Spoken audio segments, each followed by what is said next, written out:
a Civil War soldier would not have a tent this large. This is quite a bit larger than the average infantry soldier. Most of what they would have would be something where they could carry half of it and the person next to them could carry the other half. Those were called dog tents. And if you can imagine, trying to put 2 or 3 men inside one of those dog tents would be quite difficult. Something like this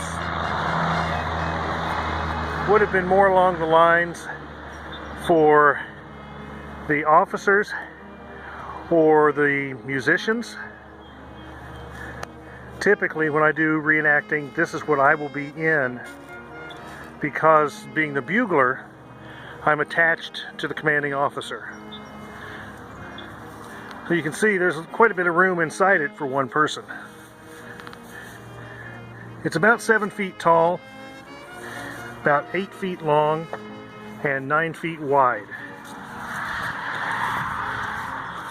Something like this would have been carried on a wagon rather than having the men carry it.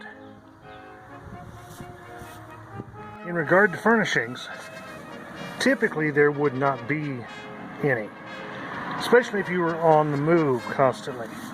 But if you were going to be camping for an extended period of time, for example in the winter or during bad weather, where you could actually set up a camp, there might be some furnishings, but they would be very minimalistic.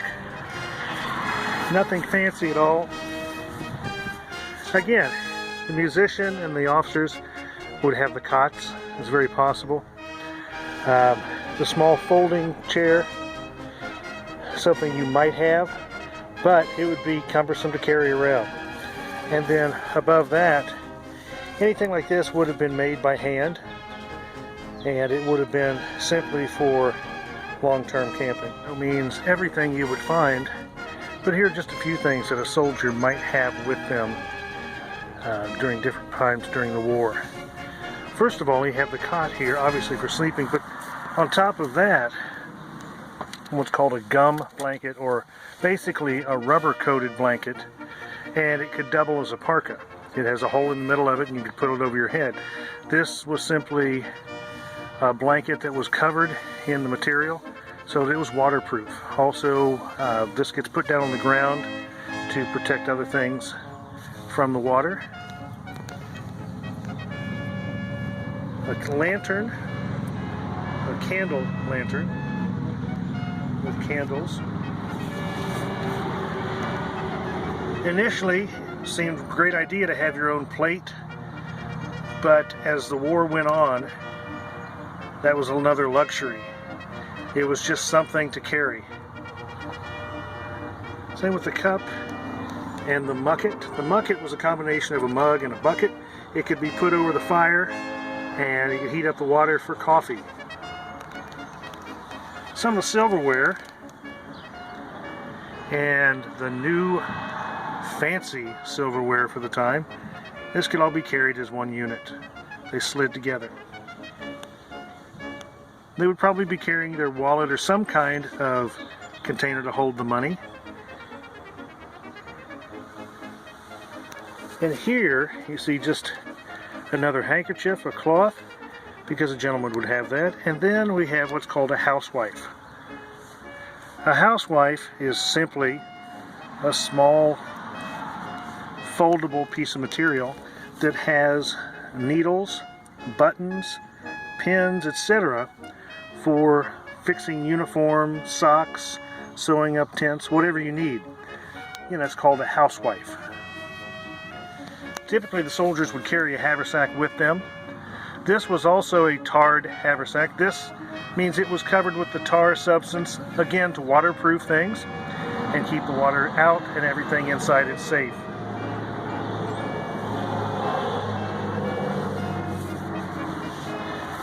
You can see as we go, the tent's getting a little bit more crowded.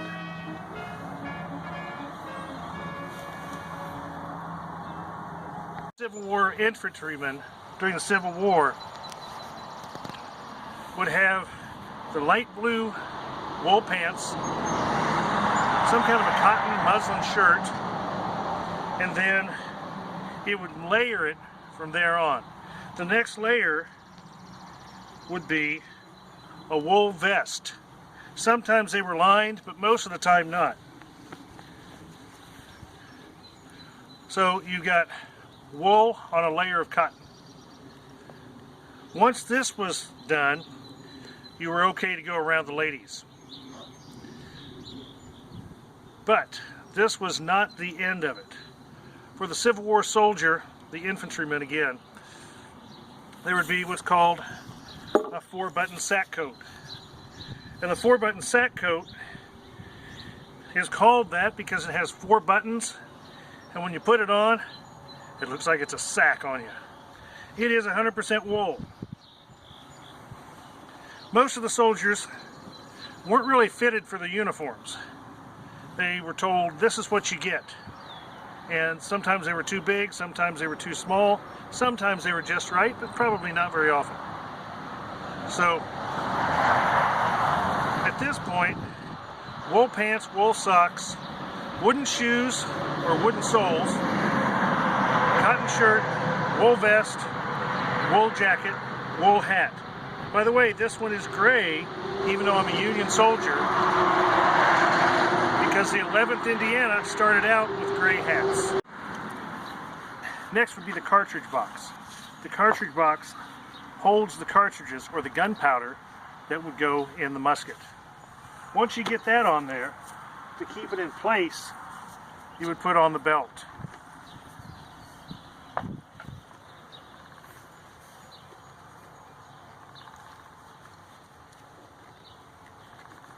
And then this pouch right here is for the caps. Those also go on the musket to help fire. Now, one thing I didn't put on is right here. I have a 58 Enfield musket. With the muskets, you would also be putting a bayonet on the end of it at times.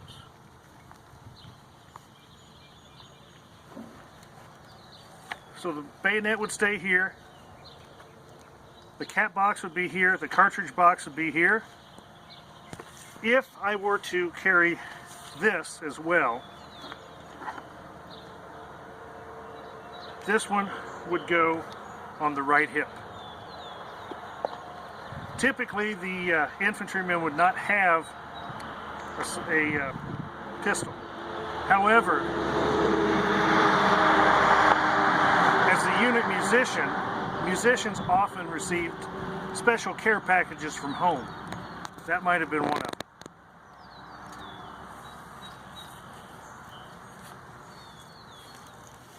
To go along with everything else to be carried. Also, at least one canteen. And if I were planning on going on campaign, 2 canteens. So this is how many of the soldiers would march from one place to another. Remember, other than the train, most of their travel, if not all of it, was by walking. So now that I'm ready to go, demonstrate musket firing. With the musket, it was a 58 caliber musket, so it had a fairly large bullet. But that wasn't the only part of this weapon. There was also the bayonet, which adds about another 2 pounds to it. Fix bayonets.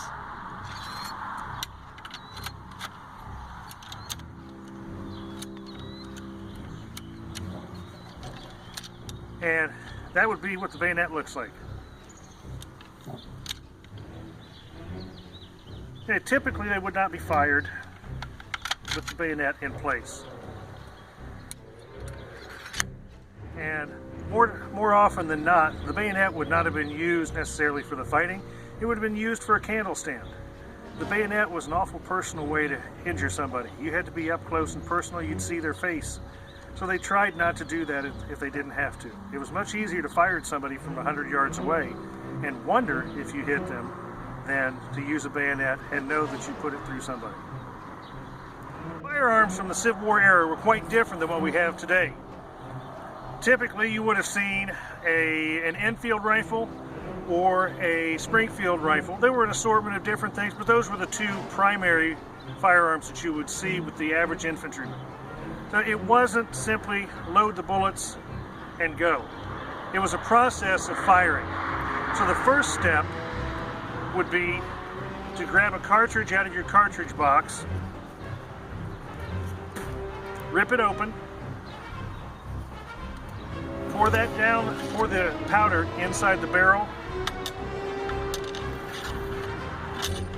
ram the powder in the paper and the bullet.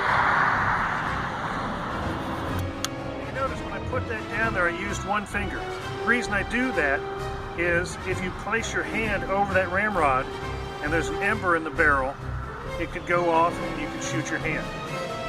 Okay, now that the powder is in there and has been tamped down, bring the firearm up, get a cap out of the box, and this has a small bit of explosive inside it. You place that on the musket, go back to half cock, then the full cock. Ready? Aim.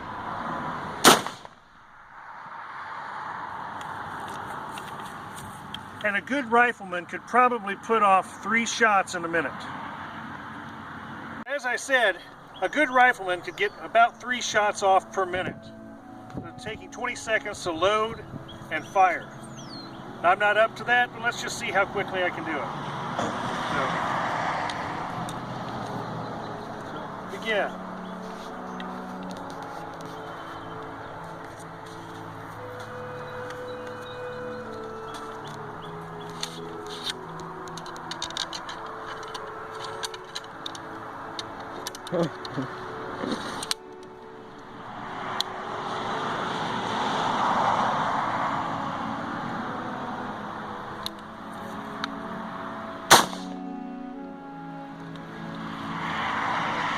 So, not top notch, but not too bad.